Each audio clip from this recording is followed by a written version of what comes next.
Hey everybody. Today we're going to have our discussion of hops, and it's going to dovetail very well with what we have going on in lab this week as we check out several different varietals and see what they have to offer and do a couple experiments with them. We're going to be using Chapter 4 in Volume 1 of your textbook, and if you want to follow along with that and make notes in there, that would probably be a good idea. We're just going to jump right in and start talking about the first question where it says, what are hops as used in the brewery? And your text says they're cone-shaped clusters of blossoms of the female hop plant. Hops are acknowledged to be necessary and actually legally required in the brewing of beer. So there's a couple of things going on there. First of all, hop cone. And I will be posting a picture, and also your textbook has a picture on page 74 of volume 1 that shows a cross section. If you wanted to think of them as they grow as like a leafy pine cone, that's what they look like. They're soft and pliable, unlike a pine cone, however. And legally you have to use them if you're making beer. It has a lot of different elements that it adds to a beer, and it just has to be in there. All right. There's a lot of positives that we're going to be covering today that hops bring to the table. Going on into why is it an indispensable part of the brewing process. Your text mentions, as we've mentioned in class, that it adds bitterness, aroma, and flavor to a beer. It also says that it provides balance to the sweetness derived from malt and grain, which we've discussed as well. It says hop resins inhibit the growth of most beer-spoiling bacteria and thus help keep the fermentation clean and help preserve the beer. All right, that's a really big concept right there, and I think it's a really key one for you to understand. There's a lot of different ways that we could be providing balance in beer, but one of the reasons that we're using hops is actually that preservative factor, that stability factor that they end up adding. It goes on to talk about that it also encourages foam stability, and with beer, foam is an interesting side component. Sometimes it just has that feel like it's one of those things where it's purely for visual sake, and it is a nice visual to have on beer, but it actually plays a role beyond that. When you look at the surface of foam on a beer, it actually has a greater surface area than the beer itself. All right, so it actually helps to increase the ability that you have to smell the beer because of the increased surface area of the substance that you're trying to smell and drink. Okay. It goes on to say that hops help to clarify work by coagulating some of the more water-insoluble protein in the kettle. As far as that information goes, if you can just really come away with that, the idea that they help to also clarify the beer. You'll see that when we're in class and when we're brewing, that kettle will boil up, and it's some of those proteins that are interacting with the hop matter that are starting to come together or coagulate. And we know that in the brewing process, when solids have the opportunity to stick together and become larger, they become more dense and are more willing to drop out of or remove from solution. Going on to the parts of the hop cone, I'm not super concerned with you knowing all the ins and outs of that. On page 74, they're going to be talking about, in that diagram with the cross section of the hop, they're going to be talking about the central portion, which is the strig, the bracteole, the bract. But more importantly, what we're going to focus on is the lupulin glands. And that's really, when we talk about the parts of the hop cone, I will want you to be able to reference those things. But the real key knowledge is going to come where it starts talking about the yellow to orange yellow lupulin glands. The lupulin glands contain most of the material of interest to the brewer. All right, this is going to be where all of the oils and all of the all the bitterness capacity of the hop lie, and that's really what we're looking to drive. Increasingly, brewers are looking for hops that not just have a great capacity to create bitterness in beer, but also we're really looking for hops that are interesting in flavor and aroma, and also very robust in the same way.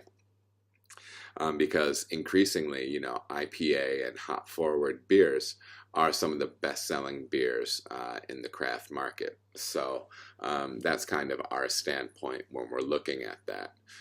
For instance, you can get an alpha acid range or a potential bitterness range in hops all the way down from like 3 alpha acid up into the high 19s. I would much rather have something in the mid-range that has a lot of oil and flavor and aroma capacity, so I can really throw a lot of it in without generating a tremendous amount of bitterness. So that's kind of what I want you to be able to pull out of that section. Moving on a little bit deeper into this question number 4, where it says, what are the constituents of hops as delivered to the brewery? They're going to give a fairly detailed breakdown of what hops are comprised of and everything like that. What we're going to do and what you're going to be responsible for on your midterm, final, and the like is the things that we're going to be highlighting here. You'll notice that in the brew day that we've done in class, we looked at both the alpha and beta acid capacity of the hops that we were using. And that's because it's going to help give us an idea of what we can expect from that hop from a bitterness standpoint and from a standpoint of how it's going to come across in the finished beer. Following back to the text, under number 4, it says the constituents of most interest to the brewer are the alpha and beta acids, which are responsible for the bittering, foam stabilizing, and antibacterial properties of hops. I think most brewers are going to be looking primarily at alpha acid. I think there's a little bit less concern with beta acid. But that's what we're really dialed into that. And me personally, I'm also very dialed into a couple other factors that we'll get into right now. Alpha acid, just to dive a little bit deeper into that one. Moving on to page 75, when it says the alpha acid content of hops is expressed as a percentage of the total weight. Pardon me. The alpha acid content of hops is expressed as a percentage of total weight. When isomerized, alpha acids are converted to isoalpha acids, which give bitterness to beer. We're using a term here called isomerization, and that is the transformation process of taking the potential of the alpha acid and actually converting it into isoalpha acid or into actual bitterness, all right, and having that bitterness translate in the finished beer. It says when isomerized alpha acids are, sorry, I already said that, all right. So alpha acid, that's really that bittering potential that the hop is bringing to the table. One of the things you can see, if you were to pull up one of those recipe calculators like we used in class during the last lecture, you would see that by putting in an ounce of hops into a 5-gallon boil would give you a certain amount of bitterness. If you boil it for longer, you're going to get considerably more bitterness out of it. And that does tail off after a little while, really after about 45, really anywhere from 30 to 60 minutes. You're really maximizing the amount of bitterness that you can generate from any amount of hop. Beyond that, you're really not doing anything more. I do want to take note of cohumulone as well, and that's something that we haven't mentioned yet. A low cohumulone content is associated with less harsh bitterness. If you see a cohumulone number in the high teens, low to mid 20s, what you're going to be getting out of that is you're going to be getting a smoother bitterness. All right. And what we mean by that from, and maybe even in a tactile sense, but the intensity of the bitterness is going to be dialed back, and it's going to be smoother in a low cohumulone beer as it is in a high cohumulone beer. if you start using hops that will have a high cohumulone rating, like up in the high 30s or low 40s, you can expect potentially some harsher bitterness. I hesitate to mention that a little bit because I believe that you can make a beer, um, aside from the hops that you use, whether it has a high cohumulone level or not. I believe you can end up with a harsh bitterness in a beer, also through the recipe that you're making, that you're utilizing as well. Okay, so that's just one more dial that you can kind of turn, and tweak that finished product a little bit. Let's move on to the next page, and it's again we're gonna start talking about these oils, these total oils. We're going to do a hop rub and lab this week as one of the activities that we do.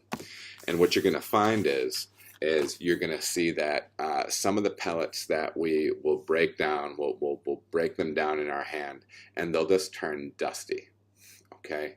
And they'll just kind of pile up.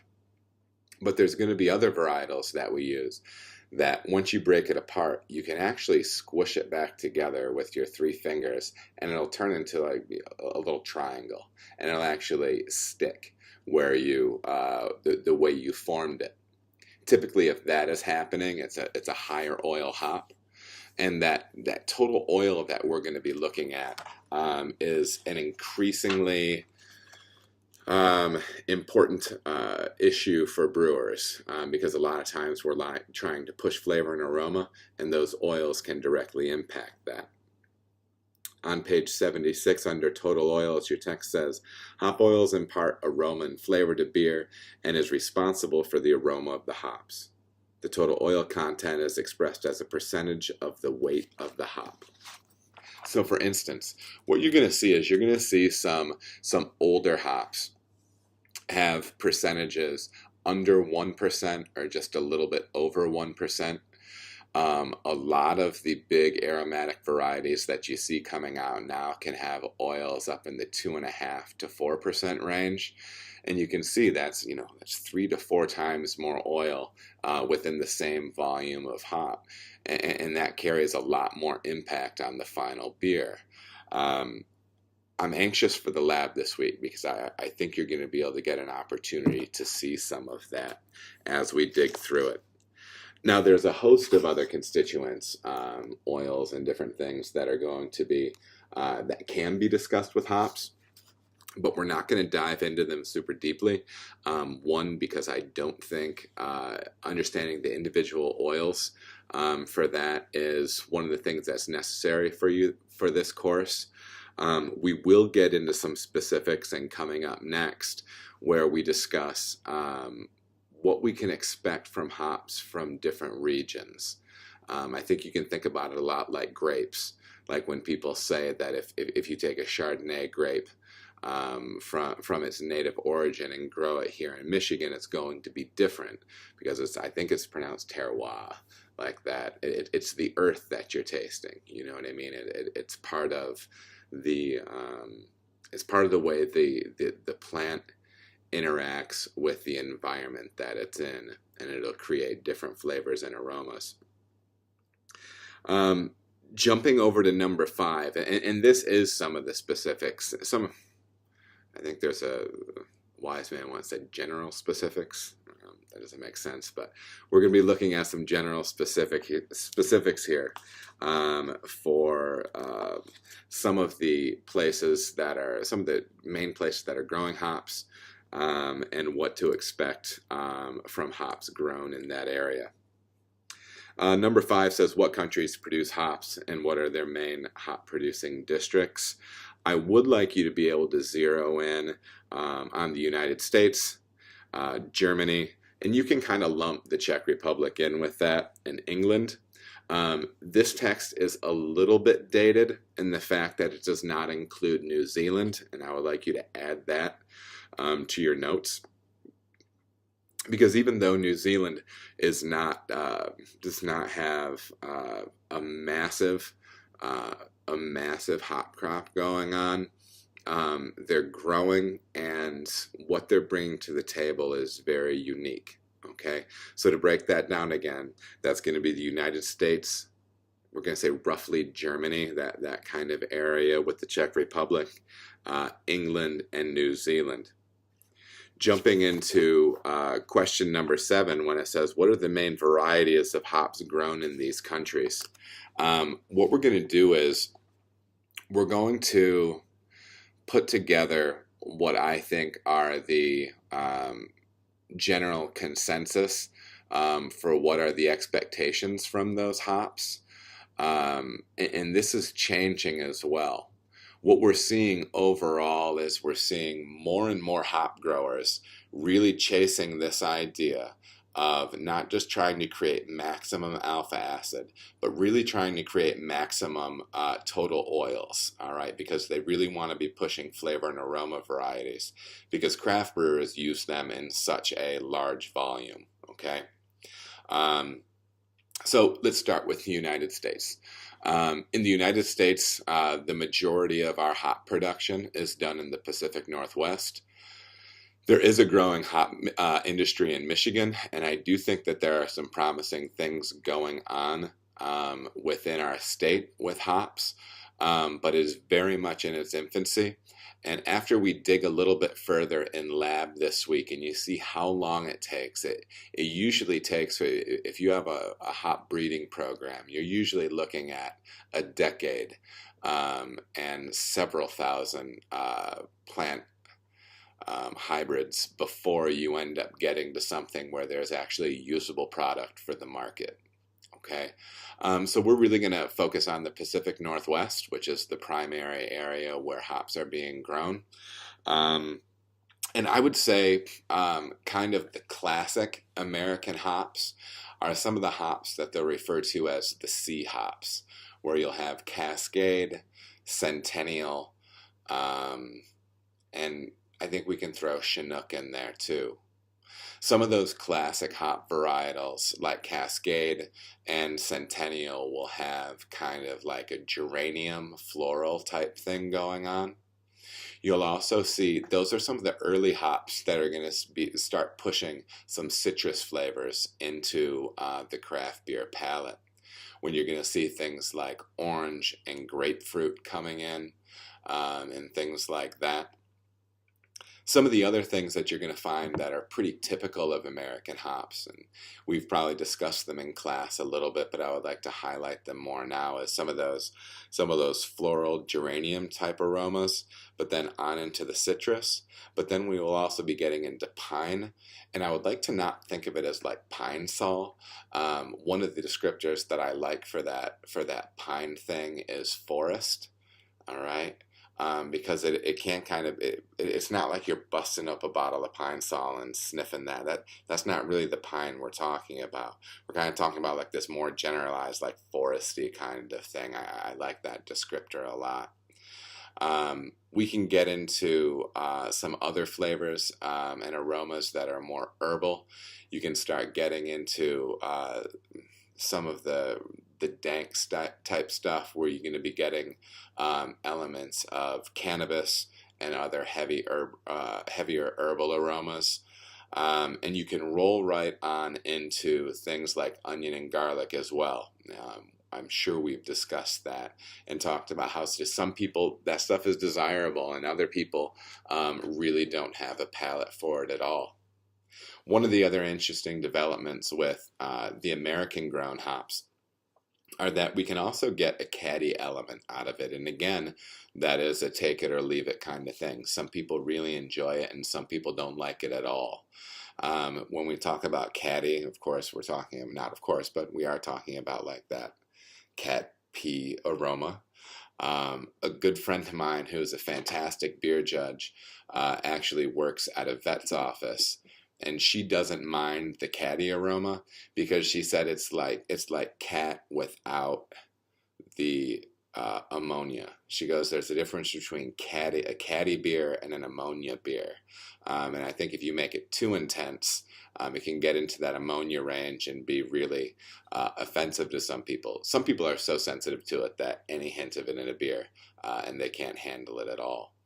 But I think those are some of the really big American um,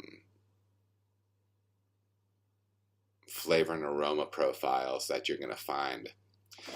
Also, I think you can also see, we can also throw in there, because Mosaic, we've used that hop in class. It's a really popular one on the market right now. Handling that certain ways, you can get berry-like aromas out of it. Sometimes I want to say like mixed fruit, and sometimes I get like really ripe strawberry out of it. I've heard some people say that they can even get like rotten strawberry out of it, like where it's been sitting out on the counter for too long and it starts to get a little too nasty to eat, but kind of that overripe thing as well. And yeah, and I've also heard some people say sometimes that hop gets a little bit funky, like a little bit body odor-ish. But it's going to depend on the portion of the crop you get, when it was picked, and everything like that. So I got all excited about American hops. Let's jump over the Atlantic over to what we should be expecting from German and English hops. From German and English hops, a lot of these hops are known as noble varieties. They're usually lower in alpha acid, anywhere between 3 and 6%, so up to 7%. They do not have the total oils that the American hops have. The American hops will have total oils of anywhere from 2 to 4%. The total oils that you're going to see on that side in England and in Germany and in the UK, they're going to be in that under 1% to just a little bit over 1% range. And their flavor set is completely different too. Their flavor set is going to be considered a little bit more herbal, flowery. They also use that term spicy, but not hot spicy. They're definitely more subtle, okay? The interesting thing is when you take cuttings from those hop plants and grow them in the US, they end up being fruitier, all right? And that's just that terroir issue. We lump those all together, and we're going to talk briefly about New Zealand. What has put New Zealand on the map is they have this interesting thing going on where hops that grow there tend to develop this tropical fruit type thing, and I think you can get. It's interesting because I've made some beers with those hops. And sometimes they do not always come across as intense. And I think it's because the flavors themselves aren't as intense, just side by side. So if you take things like tangerine, orange, grapefruit, those are very assertive flavors. If you put them side by side with flavors like melon and different things like that, watermelon, cantaloupe, different things like that, those flavors are more subtle. And you can really pack a beer with those flavors, but the difference in intensity in them can kind of skew it toward the bolder flavors in the American type hops. But New Zealand has this interesting tropical fruit thing going on with their hops. Increasingly, they are more and more available here in the States. And yeah, that's one of the interesting developments. Just a quick note on Michigan hops once again, because I just don't want to gloss over them real quickly. I think there's promise with the Michigan hop growing industry. It's going to take a long time, though. Like I said, really developing hops that have a dynamic a dynamic flavor and aroma profile, something that will grow well on the land and be resistant to disease. It takes a long time. So I think 10 years from now, we're going to be having a much different discussion about Michigan hops than we are right now. But yeah. Just to jump back and thank you for your patience. I needed examples for some of those British hops. So the English or British hops, some of the examples of those, a couple are Fuggles, East Kent Goldings, different things like that. For some of the German and Czech grown things, you can be looking at Saaz, Saaz. People pronounce that different ways. Some people pronounce it like Zats. I'm not sure what it is. I call it Saz because I'm American and I don't know how to say it any other way. So there's Saz, there's Hallertau, there's Mittelfrüh. Those are some of those classic noble type hops. And then for the New Zealand varieties, you're going to see things like Galaxy.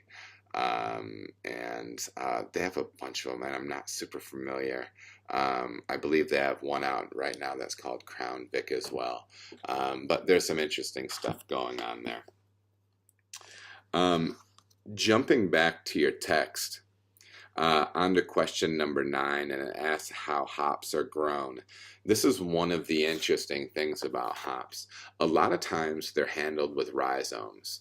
And rhizomes, they basically, when hops grow underground, you plant them in a hill because you want them to be elevated a little bit because you don't want a lot of water sitting on them because they can develop mildew and that'll be a bad thing for the plant.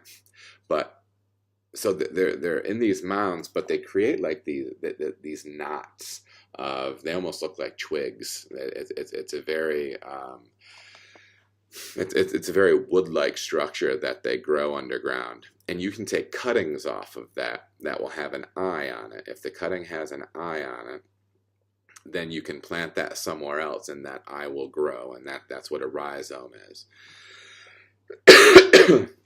And then they throw up these really long vines. Traditionally, you're going to see them standing anywhere up to 30 feet high. They crawl up. The twine that you put out there. It's neat stuff, and we're going to watch some videos about that in class so you can get a good idea for what's going on with that.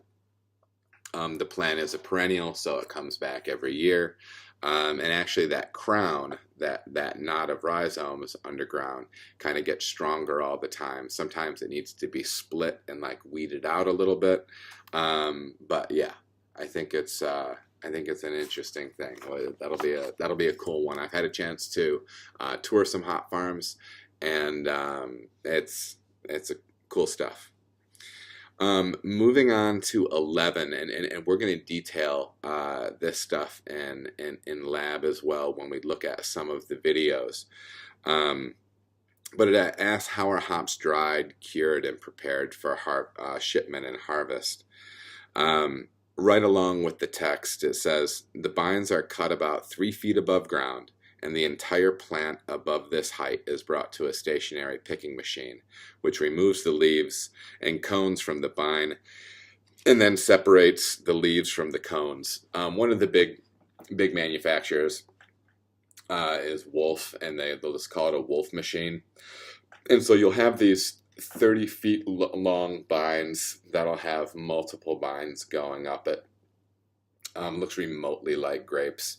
And they trim those down, and then they just feed these long bines that separate the cone from the bine itself, and leaves and everything like that. Moving on, and I think this is one of the really key portions to like both the Michigan hop industry and everything like that. It's when these hops are picked, when they're harvested, and how they're handled. That is one of the pretty much the biggest impact on what we end up getting in the brew house. Your text says, to separate the cones from the pieces of bines, stones, dirt clods, etc. The picked cones are passed through a series of air blowers and conveyors on their way to the drying kiln. The airstream blows away the hop cones, which are lighter, and the heavier inclusions are allowed to drop out of the stream. To prevent spoiling, the cones are dried to 8 to 11% moisture in the stream of air, heated to 140 to 150 degrees for about 8 hours. This is one of the really key points, along with the pelletization process itself. What we're looking to do is, and what hop growers and processors are increasingly looking to do, is they're looking to both dry hops and process hops with introducing as little heat as possible, okay? Because what they want to do is, the higher you turn up the heat on the drying process, the more oils you're flashing off from the hop, and that's what we want to maintain through to the final pellet. It's the same thing. You've seen hops in class. It looks just like pet food, just little pelletized pet food. As it's being forced through that die, that will shape it into the pellets. Heat is generated there as well. The manufacturers go to great ends to make sure that those temperatures do not get too elevated and they do not flash off too many of the aromas and flavors that we're looking to use in the finished beer. They'll say they use a hop kiln. I've also heard people call it an oast, this mechanism where they're going to be blowing warm air through the hops in order to dry them. Because if you think about it, it is an agricultural product. If you leave it, it will go bad, right? So you have to drop just like when we were talking about with malt, you have to drop the moisture content in it so it's more shelf stable. After that, they're really going to be baling up the hops. And when it talks about how hops should be stored on number 12, which is on page 88, it says hops should be stored as cold as practical in a clean, dark place with adequate moisture control. In the United States, hop cones are typically stored below 26 degrees Fahrenheit with reasonable humidity in the 60s to 70s. The thing that I want to jump to on this is one of the dangerous things, and you'll actually see this happening from time to time, which is tragic. Moving further in, it says spontaneous combustion can occur in baled hops, especially super high alpha acid hops with the moisture content over 11% or under 7%. It's not a huge window, all right? And so they need to have their stuff in order, because as they're waiting to either sell whole hops or hold those hops for processing into pellets, they can have a very dangerous situation go on. It says the risk of combustion is greater at harvest when processing is occurring rapidly and bales are being stacked hot. Okay. In number 13, it'll go on to ask the question, what are the effects of improper storage or excessive aging of hops? Whether you're talking about whole hops, pelletized hops, you want to be using hops in general as soon as you can, because their alpha acids degrade, so their potential to bitterness to bitter your beer degrades over time, and so does the flavor and aromatic compounds of the hops also break down. So it's kind of the sliding scale where over time, even when they're stored cold, they're decreasing in utility, really. Some hops age worse than others, okay? So some will be great at first and then fall off a cliff in a hurry, and some will just kind of tail down more gently. But in general, what you want to be doing is you want to be keeping oxygen away from your hops. That's why when you get pellets, they're going to be sealed in like these heavier bags that don't take light. They're purged either with CO2 or nitrogen. I think more commonly it's a nitrogen purge bag, because they want all the oxygen out of that bag, because that's really to maintain freshness for the brewer.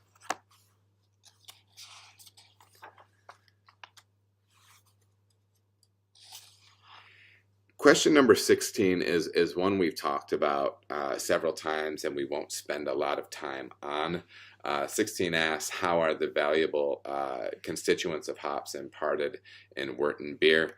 There's a few different ways. You can be putting hops in the mash, so right at the beginning of the brewing process. You can put them in the kettle, where they're going to be giving flavor, aroma, and bitterness. You can be putting them in finished beer, beer that or beer that's actively fermenting to maintain some more of those oils that you won't be flashing off from receiving a boil in the kettle. But we've been through that quite a bit, and I don't think we need to spend a lot of time on it. We're going to get a little bit more into why we are pelletizing hops, and I think this is some key stuff. There are some pluses and minuses to it. There's very big breweries that swear by whole hops. Sierra Nevada is probably the best example where everything is whole hop there. They really like the character that they get out of it, and it works for them. I think the majority of everyone else is using a pelletized product, though, and let's review those reasons why.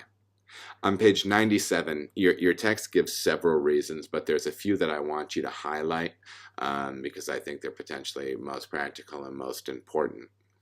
As far as why pelletize hops, 4 advantages that I want you to follow. Because it reduces volume, which decreases storage and shipping cost. It's practical, all right? It reduces volume. It makes the 44-pound boxes are smaller for pelletized hops than they are for whole cone hops. It also says protection from off aromas during storage, an extended shelf life, and increased utilization of essence oils and dry hopping. That pelletization process, the other 2 are extended shelf life. It's storage stuff. But the fact that it actually gets processed will break down some of that lupulin gland for you and actually make those oils more accessible in dry hopping and also in the kettle whirlpool editions. One of the big disadvantages, and it's the one that I want to focus on most, is letter C when it says possible subjugation of hops to poor pelletizing practices. You can have the best hop picked at the best time, dried in the best way, and if it gets too hot during pelletization, you're losing everything you're looking for. All right, if there's too much oxygen pickup, different things like that, you can absolutely sabotage a hop. And what'll happen to it is it'll slowly start turning yellow. It'll start smelling cheesy and old, and yeah, it's no good. They still have use, those cheesy hops. A lot of times those really just kind of blown out hops that don't really have much bittering capacity or anything left. They're still good for preservation. And so you're going to see them a lot of times in use in a lot of very traditional sour beers, which we'll get into in class later. The remainder of this talks about some of the ins and outs of pelletizing. And what I want to do is I want to cover the rest of this in our lab on Thursday. So we're going to dig a little bit further into this chapter then. And I want to do that in conjunction with some of the visuals that I'm going to be showing you. So anyhow, please let me know if you have any questions. Shoot me an email, and I'm looking forward to lab this week. I hope you have a good one.